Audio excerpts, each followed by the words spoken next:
morning, good afternoon and good evening. Welcome to Arise and Shine, our English language program. I am Ms. Kamal George and you are watching me from the platform of Christian Fellowship of Pakistan. Thank you very much for watching us and a very warm welcome to all the viewers जो हमें different parts of the world से देख रहे हैं. I have to speak bilingually, सारा English पे बोलूँगी तो आप समझ कुछ को आएगा कुछ को नहीं आएगा. दैट इज़ द रीज़न कि हमारी कोशिश है कि हम बाइलिंगुअली पढ़ाएं आपको बाइलिंगुअल का मतलब ये होता है कि हम इंग्लिश उर्दू ऑल्दो हम आपको इंग्लिश करा रहे हैं मगर हमारी कोशिश होती है कि हम जो हमारी अपनी लैंग्वेजेस में जितना ज़्यादा एक्सप्लेन कर सकते हैं at least I try my best जितनी मुझे आती है उर्दू उतनी मैं बोलूँ और आपको उसके साथ सिखाऊँ. ओके हम लोग वैसे तो टेंसेस कर रहे हैं लेकिन टेंसेस के साथ हमने फ्यूचर टेंस से अब शुरू करना है. हमने प्रेजेंट ख़त्म कर लिया, हमने पास्ट भी ख़त्म कर लिया, उसकी जो टाइप्स थी वन बाय वन हमने वो भी ख़त्म कर ली हैं. लेकिन उसके बाद मैं आपको करा रही थी होमोनिम्स. हम होमोनिम्स की बात कर रहे थे. ये पेयर ऑफ वर्ड्स होते हैं और इसकी दो टाइप्स थी, होमोफोन्स एंड होमोग्राफ्स. ये वो वर्ड्स होते हैं जिनके मीनिंग फ़र्क होते हैं लेकिन या उनकी साउंड सेम होती है या स्पेलिंग सेम होते हैं. मतलब कभी कभी स्पेलिंग सेम लिखे जाते हैं तो साउंड तो डेफिनेटली सेम है लेकिन कभी कभी स्पेलिंग फ़र्क भी लिखे जाते हैं लेकिन साउंड सेम होती है. इनको टुगेदर यानी होमोफोन्स को और होमोग्राफ्स को together they are called homonyms.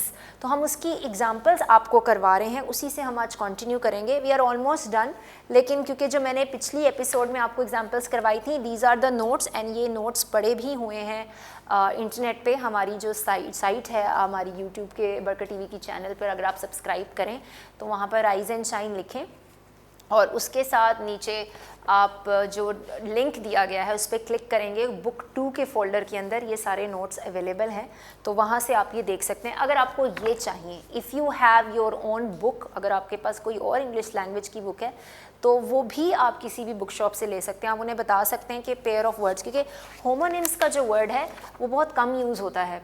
यहाँ पर ज़्यादा बुक्स के अंदर बच्चे पेयर ऑफ वर्ड्स जो मैंने यहाँ लिखा है जो आज हमने आपको करवाना भी है इस एपिसोड में वही हम कंटिन्यू करेंगे जो हमने लास्ट एपिसोड में करवाया आपको, क्योंकि इस एपिसोड में भी हमने आज उसको ख़त्म करना है. लेकिन आप पेयर ऑफ वर्ड्स के लिए जाके किसी भी बुक स्टोर से कोई बुक लेना चाहते हैं वो भी आपकी मर्ज़ी है लेकिन ईजी भी है कि आप घर में बैठ के नोट्स डाउनलोड करें तो दीज आर इनफ. तो आप ये यहाँ से हमारी साइट जो है जहाँ पर यूट्यूब की जो साइट है बेसिकली वहीं पे बरकत टीवी चैनल पर आप सब्सक्राइब करेंगे उसी यूट्यूब की साइट पर मेरा सारे शोज़ वहाँ पड़े हुए हैं. ऑल एपिसोड्स आर देयर और उन्हीं लिंक के ऊपर आपको ये नोट्स मिल जाएंगे. ओके आज हम लोग एग्जांपल करेंगे वो भी हम ऐसे होमोफोन्स यानी साउंड सेम है स्पेलिंग भी फ़र्क हो सकते हैं. जो पिछली एपिसोड में हमने बात की थी हमने सेम स्पेलिंग के साथ किए थे लेकिन उनके मीनिंग्स फ़र्क थे तो हमने वो चीज़ें पढ़ी थी. आज हम करेंगे थोड़े डिफरेंट स्पेलिंग्स के साथ लेकिन sound is same. For example access, एक ये एक्सेस है और ये एक्सेस, इन दोनों की प्रोनाउंसिएशन एक्सेस है. और यहाँ पर क्योंकि जो नोट्स हैं यहाँ पे एग्जांपल उन्हें दी हुई है विद सेंटेंसेस लेकिन जो कि जब आप सेंटेंसेस पढ़ते हैं तो आपको क्लियर हो जाता है कि अच्छा ये किस तरह से यूज़ किया जाता है. फॉर एग्जांपल मैं लिखती हूँ excess of everything is bad. Excess का मतलब होता है ज़रूरत से ज़्यादा. तो मैं कहती हूँ excess of everything is bad यानी हर चीज़ अगर आपके पास ज़रूरत से ज़्यादा हो तो वो ज़्यादा अच्छा नहीं है. ये बेसिकली एक इडियम है जिसको आप उर्दू में मुहावरा भी कहते हैं. Excess of everything is bad यानी ज़रूरत से ज़्यादा अगर वो चीज़ आपके पास है तो उसका आपको इतना फ़ायदा नहीं होगा. ये एक मुहावरा है. तो एक्सेस मीन बहुत ज़्यादा. क्या आप कहते हैं ये चीज़ मेरे पास यानी ये जो चीज़ मेरे पास पड़ी हुई है या आप कहते हैं मेरे पास ये कोई पेन्स पड़े हुए मेरे पास तो एक्सेस में है आप ले लें. एक्सेस मीन मेरे पास ज़रूरत से ज़्यादा हैं आप ले लें. और ये एक्सेस क्या है? आई कैन नॉट एक्सेस, ये होती है पहुँच यानी आप किसी की तरफ बल्कि क्या कैन नॉट की जगह मैं हैव नॉट लिखती हूँ वो ज़्यादा बेस्ट होगा. I have no access to the president यानी मेरी कोई पहुंच नहीं है प्रेसिडेंट तक. एक्सेस मीन पहुंच. ये जो ACC के साथ लिखा जाता है ये एक्चुअली नोज के साथ ही लिखा गया से अब ये न लगे आपको कि ये उसके साथ है. इधर लिखती हूँ नो यानी मेरी पहुंच नहीं है प्रेसिडेंट तक. पहुंच होना यानी आप किसी को रीच कर सकते हैं। दोनों की प्रोनाउंसिएशन सेम है, एक्सेस एक्सेस एक्सेस एक्सेस, तो दोनों में आप सेम तरह से उसको ऑलमोस्ट प्रोनाउंस कर रहे हैं, लेकिन मीनिंग फ़र्क है, क्योंकि यहाँ पे जो बात हम कर रहे हैं these are basically examples of homophones, लेकिन मैंने आपसे कहा ना ये सारी किसकी टाइप्स हैं, होमोनिम्स की, क्योंकि देखें इनके स्पेलिंग फ़र्क है लेकिन साउंड सेम है, एक्सेस एक्सेस, लेकिन ये एक्सेस क्या है, ज़रूरत से ज़्यादा, और ये एक्सेस क्या है, यानी आपकी पहुँच, यहाँ तक इसकी पहुँच है, उसकी एक्सेस बड़े हाई लेवल पर है, यानी कि वो किसी बड़े आदमी को जानता है तो वहाँ तक उसकी पहुँच है, तो ये वो एक्सेस की बात हो रही है। सो this is one of the examples बहुत ज़्यादा है। मैं हमेशा कहती हूँ कि जब इस तरह की चीज़ें हम आपको कराते हैं तो नोट्स जो मैं आपके लिए बनाती हूँ उसमें काफ़ी सारी एग्जांपल्स होती हैं, लेकिन यहाँ हम वो मेन एग्जांपल्स या मोस्ट कॉमनली यूज एग्जांपल्स करते हैं जिनसे आपको एटलीस्ट कॉन्सेप्ट पता चल जाए कि ये क्या हम आपको करा रहे हैं, उनको किस तरह आप इंग्लिश में अप्लाई कर सकते हैं। लेकिन अगर आप इसको याद करना चाहते हैं, आप सीखना चाहते हैं कि आपको पता हो कि पेयर ऑफ वर्ड्स जो हैं वो कैसे करने हैं, तो पेयर ऑफ वर्ड्स सीखने के लिए या होमोनिम्स सीखने के लिए you need to learn them. जब आप इंग्लिश में उन्हें अप्लाई करेंगे और बोलेंगे तो ऑटोमेटिकली आपके लिए ईजी हो जाएगा, और ये इतनी भी कोई रॉकेट साइंस नहीं है। इफ़ यू आर डिटर्मिन्ड, आप चाहते हैं कि आप इंग्लिश सीखें, तो ग्रेजुअली यानी आहिस्ता आहिस्ता आप हर चीज़ सीख लेंगे। So please start learning them. इसलिए मैंने शुरू में भी आपको बताया कि नोट्स आर अवेलेबल, यहाँ ऑफिस में अवेलेबल नहीं है, नेट पर आप जाएं, वहाँ लिंक से डाउनलोड कर लें, नोट्स आपको मिल जाएंगे। ओके, सो ये तो थी एक example, let's do another one.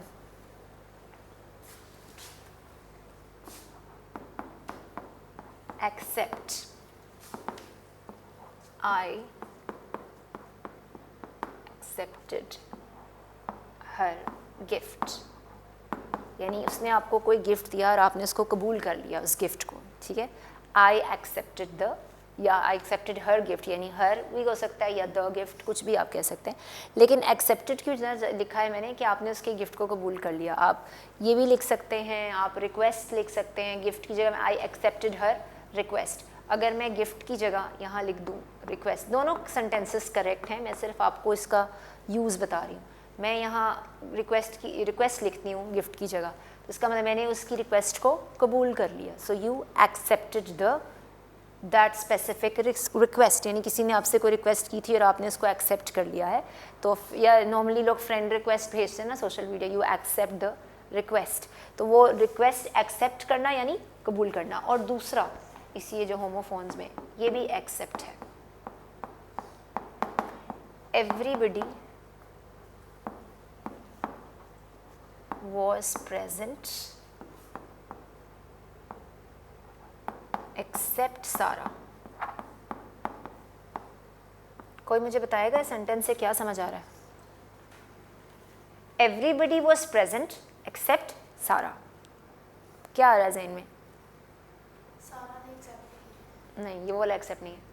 हर कोई प्रेजेंट था सारा के अलावा, ये एक्सेप्ट क्या है, यानी सारे लोग आए थे सिवाय सारा के, यानी यहाँ पे जो ये एक्सेप्ट यूज़ हो रहा है इसका मतलब है इसके सिवा, यानी इसके अलावा बाकी सब थे। ओनली सारा वॉज नॉट प्रेजेंट, बाकी सब आए थे।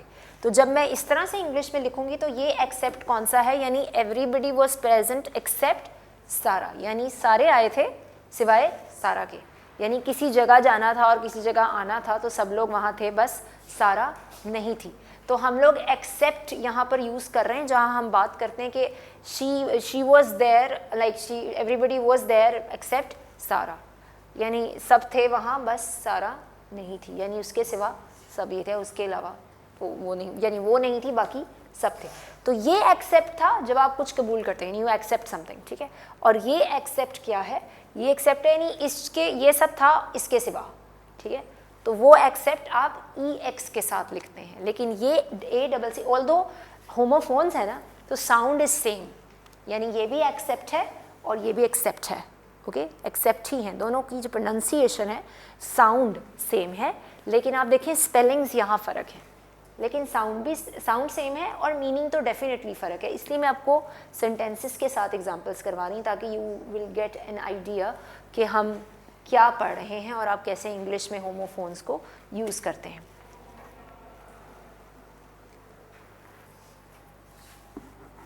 एडवाइस, यानी कोई नसीहत, कोई अच्छा प्रपोजल, कोई अच्छी बात आपको बताई जाती है, वो एक नसीहत होती है, like this is an advice.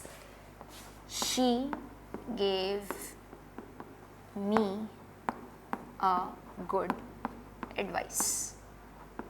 उसने मुझे अच्छी राय दी या अच्छी नसीहत की, तो आप लिखेंगे she gave me a good advice. Mostly लोग इंग्लिश में ये मिस्टेक करते हैं, इसलिए मैंने सोचा कि ये वाली एग्जांपल मैं आपको ज़रूर करवाऊँ बच्चे, because I also teach students और मैंने उनको भी ये मिस्टेक बहुत करते देखा है. This is also advice and this is also advice, और ये भी नसीहत ही है, लेकिन ये नसीहत का मतलब है नाउन, यहाँ एज अ नाउन यूज़ होता है, और ये एज अ वर्ब, नसीहत करना. इसी को अगर मैं इसके साथ लिखूंगी तो कैसे लिखूंगी? शी एडवाइज्ड मी. फिर मैं गुड नहीं लिखूंगी. अब ये क्या हुआ है? यानी उसने मुझे नसीहत की. जब आप उसको, क्योंकि हम ऑलरेडी वर्ब और नाउन पढ़ चुके हैं, जब मैं ये बात करती हूँ कि उसने अच्छी नसीहत की, तो मैं ऐसे कहूँगी, मैं यहाँ पे सी वाला एडवाइस यूज़ करूँगी. हालांकि दोनों का मतलब नसीहत से है, लेकिन ये खाली नसीहत और यहाँ नसीहत करना. Okay, this is used as a verb. तो मैं जब ये कहूँगी कि उसने अच्छी मुझे नसीहत की है, तो मैं कहूँगी she gave me a good advice, और she gave me a good piece of advice. लोग इंग्लिश में पीस ऑफ एडवाइस भी लिख देते हैं. दोनों वे में करेक्ट है, क्योंकि ADVICE वाला एडवाइस यूज़ होगा. लेकिन जब मैं उसको वर्ब में बोलती हूँ, यानी उसने मुझे नसीहत की है, शी एडवाइज्ड मी, यानी the doctor advised you to have medicine. यानी अब मैं एक और सेंटेंस इससे रिलेटेड लिखती हूँ. The doctor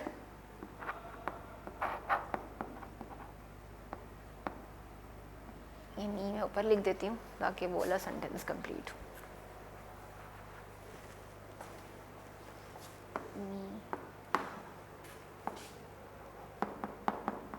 advised me to take rest कर लेते हैं, थोड़ा छोटा बना लेते हैं. टू टेक मेडिसिन भी हो सकता है, पर हम टू टेक रेस्ट करते हैं.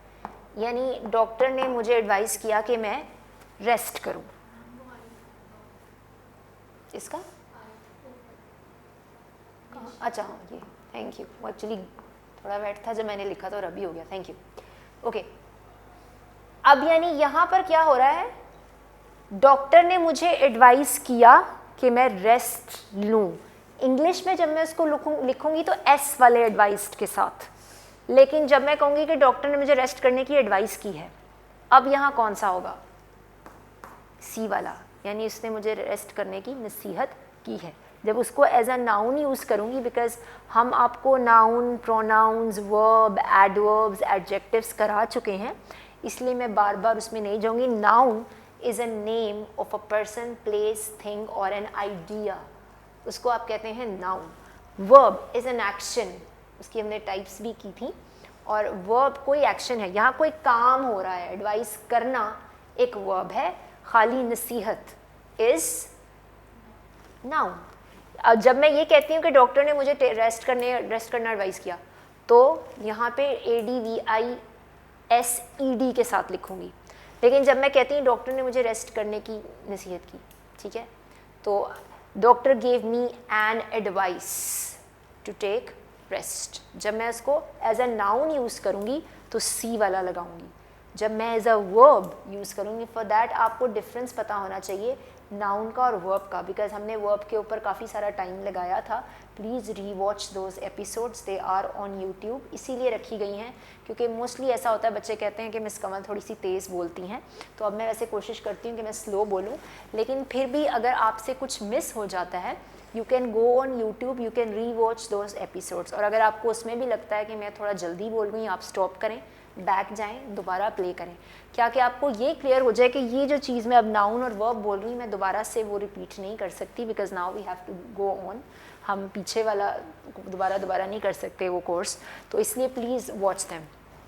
तो अगेन यहाँ पे एडवाइस CE के साथ है और यहाँ SE के साथ. फ़र्क सिर्फ वर्ब का और नाउन का है, क्योंकि जब आप इंग्लिश बोलते हैं, जब मैं उसको एज अ वर्ब यूज़ करना चाह रही हूँ, the teacher advised her to study every day, यानी टीचर ने उसको एडवाइस किया कि वो रोज़ पढ़े.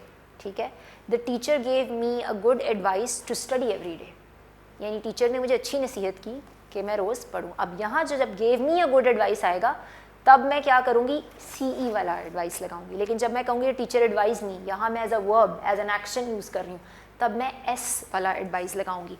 Both have the same sound but both have the different meaning. थोड़ा सा मीनिंग फ़र्क है। ये है तो नसीहत से ही रिलेटेड, लेकिन ये खाली नसीहत एज अ नाउन और ये नसीहत करना, this is as a verb. और SE के साथ थोड़ा सा स्पेलिंग चेंज है, और इसके CE के साथ जो आप नाउन वाला एडवाइस यूज़ करते हैं, एंड दे आर होमोफोन्स। क्योंकि अब पहले हमने, क्योंकि homophone is also a type of homonyms, क्योंकि हम लोग एग्जाम्पल्स कर रहे हैं, इसलिए मैंने कहा साथ साथ आपको मैं वो भी बताती जाऊँ, because I am trying to take those examples जो ज़्यादा कॉमन हो और हम ईजीली उनको कर सकें। Basically these are homonyms. Okay. Birds.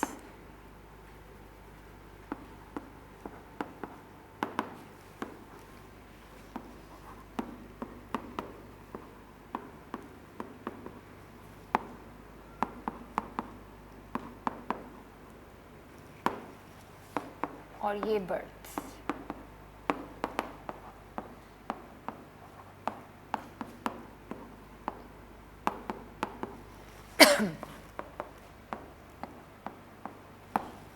ये जो बर्थ है, दोनों की साउंड सेम है, this is also birth, this is also birth. लेकिन जो ये बर्थ है, इसका क्या मतलब है, एक अलॉटेड प्लेस, यानी ट्रेन में मैंने अपने लिए जगह ली, बर्थ ली जाती है ना, ट्रेन में बर्थ भी होती है, वो तो खैर एक रूम की तरह भी होती है, लोग वो भी बर्थ कह सकते हैं, या अलॉटेड प्लेस, यानी क्योंकि वो एक रूम सा बना होता है, उसके अंदर बेड्स लगे होते हैं, तो हम कहते हैं ये बर्थ लोग बुक करवा लेते हैं ना, तो वो ट्रेन के अंदर बर्थ, क्योंकि that is an allotted place, यानी वो एक स्पेसिफिक प्लेस होती है जो आप लेते हैं। जैसे this birth, I got this birth in the train, तो ये मैंने इसलिए इस तरह से यूज़ किया। ये बर्थ क्या है, जन्म देना। Okay, she gave birth to a son, उसने एक लड़के को जन्म दिया। BIRTH वाला बर्थ होता है जन्म देना, और BERTH वाला यानी जगह, यानी कोई specific allotted place, most probably reserved करते हैं ना ट्रेन के अंदर बर्थ्स, तो लोग वो एक छोटी सी प्लेस, उसको अलॉटेड प्लेस क्यों कहते हैं, बिकॉज उसके अंदर बेड भी लगे होते हैं, अगर आपने बैठना है या लेटना है। आप, मैं ट्रेन की एग्जांपल से दे रही हूँ because that is the best example for this birth, ज़्यादा वहीं पे यूज़ किया जाता है इसको, कि आपने बर्थ रिजर्व करवाई है अपने लिए ट्रेन के अंदर, so this is that allotted place with the beds are there, and वो जगह आप जहाँ पे रेस्ट भी कर सकते हैं। सो ये वो बर्थ है जहाँ ई के साथ आप यूज़ कर रहे हैं, लेकिन आई के साथ जब करेंगे देन दिस इज जन्म देने की बात हो रही। She gave birth to a son और she gave birth to a daughter, यानी कि उसने बेटे को जन्म दिया है या उसने बेटी को जन्म दिया, ये आई के साथ है, लेकिन दैट बर्थ इज डिफरेंट, एक अलॉटेड प्लेस है, बट दोनों की pronunciation, the sound is same, like this is also birth और ये भी बर्थ है, फ़र्क सिर्फ ई का और आई का है, and also the meaning. This is it, क्योंकि मैंने कहा था हम आपको सिर्फ कॉमन एग्जाम्पल्स करवाएंगे, नोट्स में और भी एग्जाम्पल्स हैं, मीनिंग भी मेंशन है, सेंटेंसेस मेंशन है, so if you need them please download them, they are available. अब हम चलेंगे अपने टेंसेस पर।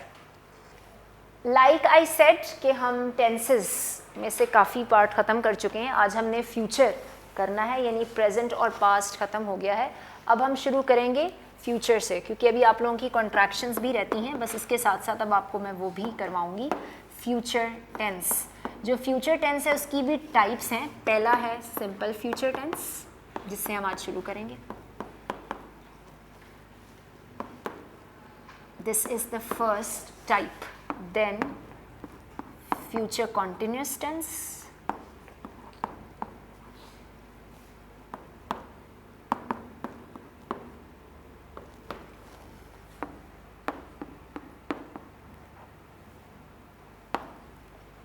future perfect tense,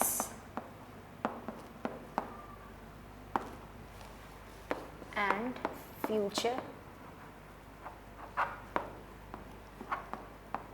perfect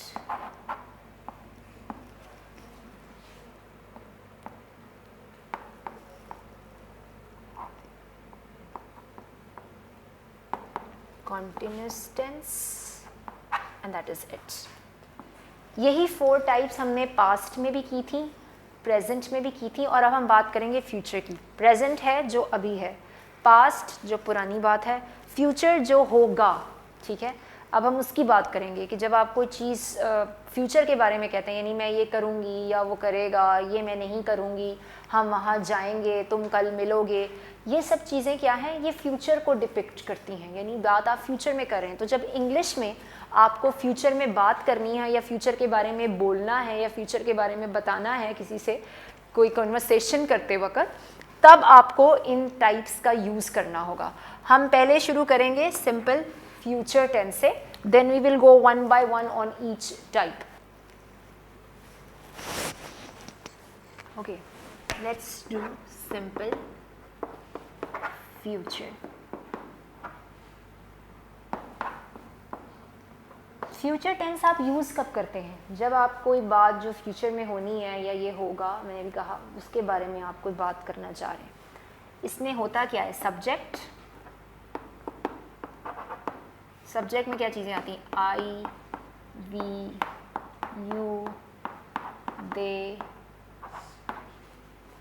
he, she and it. And please remember, he, she, it में आते हैं, कोई सी लड़के का नाम हो सकता है, किसी लड़की का नाम शी में आ सकता है, इट में किसी चीज़ का नाम आ सकता है, ये उनके प्रोनाउंस हैं।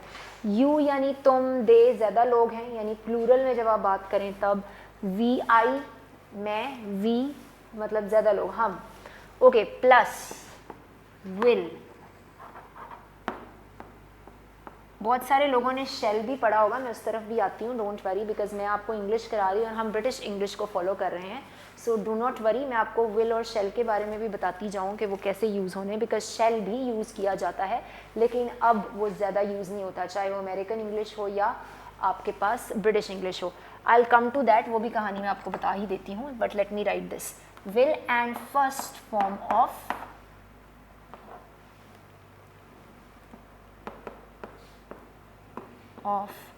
वर्ब, जैसे मैं कहती हूँ आई विल गो, मैं जाऊंगी या मैं जाऊंगा।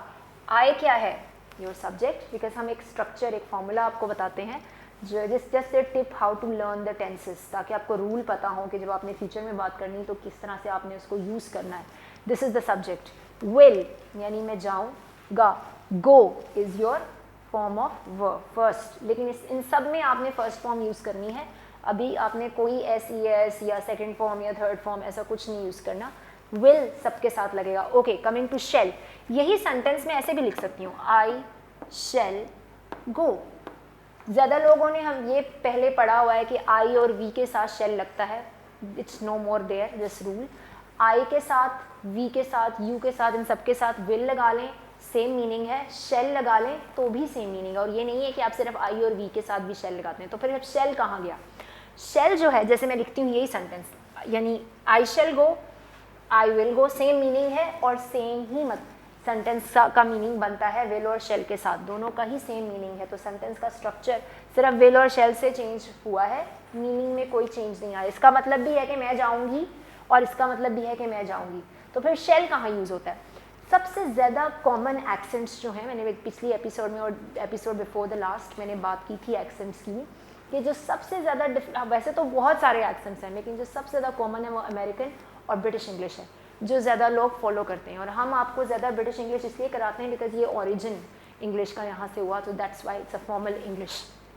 लेकिन जो ब्रिटिश इंग्लिश है, ज़्यादा शेल जो यूज़ किया जाता है वो ब्रिटिश इंग्लिश में उसका इस्तेमाल होता है। लेकिन अब क्योंकि जो मॉडर्न जनरेशन्स आ रही हैं ब्रिटिश में, यानी इंग्लैंड में जो बोली जाती है इंग्लिश, उसमें भी शेल का इस्तेमाल बड़ा कम है। अमेरिकन में शेल बिल्कुल भी नहीं इस्तेमाल होता, बहुत कम आप लोगों को शेल का यूज़ करते देखेंगे फ्यूचर में, शेल का यूज़ करते हुए, वरना वहाँ हमेशा विल के साथ ही सेंटेंसेस फ्यूचर के बनते हैं। ब्रिटिश में कुछ लोग बोलते हैं shall, but the use of shall in British English is also very less. ज़्यादा ब्रिटिश भी विल का ही यूज़ करते हैं। मैंने आपको पहले भी कहा था कि if you want to improve your English speaking, तो पहले सुने, सीखें और फिर सुने। When you listen then this will give you an idea कि बोलना कैसे है। यानी आप जो, अगर आप कहते हैं कि जी अच्छा ब्रिटिश इंग्लिश के लिए मैं क्या सुनूँ, वॉच BBC, आपके घर में आता होगा या नेट पर आता होगा, सिर्फ 5-10 मिनट का एक क्लिप ही देख लें या 5 मिनट की न्यूज़ ही देख लें, आपको जो न्यूज़ कास्टर्स बोलती हैं, जितनी भी न्यूज़ कास्टर्स आते हैं और वो हर टाइम मतलब एवरी आवर न्यूज़ आती हैं, सिर्फ सुने if you want to listen the accent, because हमारी कोशिश है कि हम आपको ब्रिटिश ही मैं फॉलो करवा रही हूँ, लेकिन you need to know American because American is internationally acceptable, it's not a wrong accent, इसलिए अमेरिकन भी बहुत ज़्यादा यूज़ होता है। CNN देखें, CNN अगर आप अमेरिकन एक्सेंट को ज़्यादा पसंद करते हैं और आपको ज़्यादा ईजी लगता है, वॉच CNN में जो न्यूज़ कास्टर्स आते हैं वो अमेरिकन एक्सेंट के साथ बोलते हैं कि वो अमेरिकन ब्रॉडकास्टिंग चैनल है, न्यूज़ ब्रॉडकास्टिंग चैनल, और जो ब्रिटिश का है वो BBC है। तो आपको सिर्फ सुनना है कि वो क्या करते हैं, इसलिए मैं आपको बता रही हूँ कि शेल ज़्यादा ब्रिटिश इंग्लिश में यूज़ किया जाता है और मीनिंग वैसे भी सेम है। मैं I shall go there, we shall go there, you shall go there, they shall go, he shall go, वो आप शैल लगा दें तो कोई फ़र्क नहीं पड़ेगा, मीनिंग वही है। लेकिन क्योंकि मैंने कहा कि आप ब्रिटिश इंग्लिश में भी, क्योंकि यूज़ सिर्फ ब्रिटिश ही करते हैं उसका, और कम यूज़ हो रहा है आजकल ब्रिटिश इंग्लिश में भी, अब जो इंग्लिश वहाँ ज़्यादा ब्रिटिश में बोली जा रही वो भी ज़्यादा विल का ही इस्तेमाल कर रहे हैं। सो दिस इज़ योर चॉइस, अगर आप शैल भी लगा देते हैं आपको कोई ये नहीं कहेगा गलत है, ठीक है, क्योंकि आप लगा सकते हैं, लेकिन क्योंकि जो ज़्यादा यूज़ हो रहा है इंग्लिश में वो विल का हो रहा है, तो I suggest you go with will, because आप आई विल गो लिखें, शी विल गो लिखें, दे विल गो लिखें और यू विल गो लिखें, सब में हो क्या रहा है, मैंने अभी एक ही वर्ब ली है गो, इन सब के साथ मैं विल लगा रही हूँ और फर्स्ट फॉर्म वर्ब की यूज़ कर रही हूँ, क्योंकि this is the rule of future tense, simple future tense. अभी मैं अगली टाइप पे नहीं गई हूँ, हम सिंपल फ्यूचर की बात करें, और सिंपल फ्यूचर का यही रूल है, subject which is I, we, you, they, he, she, it, plus will, आपकी मर्जी अगर आप शेल लगाना चाहते हैं, but will is more common now, so इसलिए मैं विल ही ज़्यादा यूज़ करूँगी, so please do not think कि मैं समय गलत पढ़ा रही हूँ। Then plus first form of verb, वो चेंज नहीं होगी, विल लगाएं या शेल यूज़ करें, फॉर्म हमेशा फर्स्ट ही रहेगी। मैं कहती हूँ, आपसे कोई पूछता है आज कौन पढ़ेगा, आप कहती तो आप मुझे जवाब miss I will read it, यानी मैं पढ़ूंगी, सो आई विल रीड यानी मैं पढ़ूंगी। जब आप इसको यूज़ कैसे करते हैं, जब आप फ्यूचर की बात करें, यानी आप कहते हैं कि ये कल हम जाएंगे, वी विल गो टुमारो, आप जब फ्यूचर की बात करें एक ऐसे यूज़ किया जाता है। सेकेंडली, जब आप कोई प्रॉमिस करते हैं, कौन जाएगा क्लास से बाहर उनसे बात करने, प्रिंसिपल के पास या टीचर से बात करने, तो कोई एक बच्चा उठ कर कहता है आई विल गो, यानी मैं जाऊँगा, you are giving your word, right, आप एक प्रॉमिस करेंगे, यानी मैं जाऊँगा, so you are making your promise. जब आप किसी को थ्रेट करते हैं, अगर तुमने मेरी बात ना सुनी तो अब मैं टीचर को बुला लूँगी, अब मैं मम्मा को बुला लूँगी या पापा को बुला लूँगी, if you will not listen, if you don't listen to me, I will call your father, I will call the teacher. तो आई विल कॉल मैंने ये क्या है, थ्रेट है, यानी किसी को धमकी लगाना, तुम ये नहीं बंद करोगी तो मैं इसको बुला लूँगी या उसको बुला लूँगी। तो इस सिचुएशन में ये एग्जाम्पल्स के साथ ही मैं आपको करवाऊँगी, लेकिन अभी सिर्फ मैं आपको बता रही हूँ कि how you can use future tense. जब कोई प्रॉमिस करते हैं आप कि मैं ये करूँगी या मैं करूँगा, तो आप विल का इस्तेमाल करते हैं सिंपल फ्यूचर टेंस का। जब आप किसी को कोई थ्रेट कर रहे हैं, तुमने ये ना किया तो मैं उन्हें बुला लूँगी या मैं उन्हें बता दूँगी, तो तब भी आप आई विल या यू विल या इस तरह की चीज़ें आप सिंपल फ्यूचर टेंस के साथ उसको यूज़ करेंगे। Because the time is up, so we have to stop, we will continue way we have stopped today, यानी जहाँ मैंने आज स्टॉप किया है वहीं से मैं शुरू करूँगी अपनी नेक्स्ट एपिसोड में।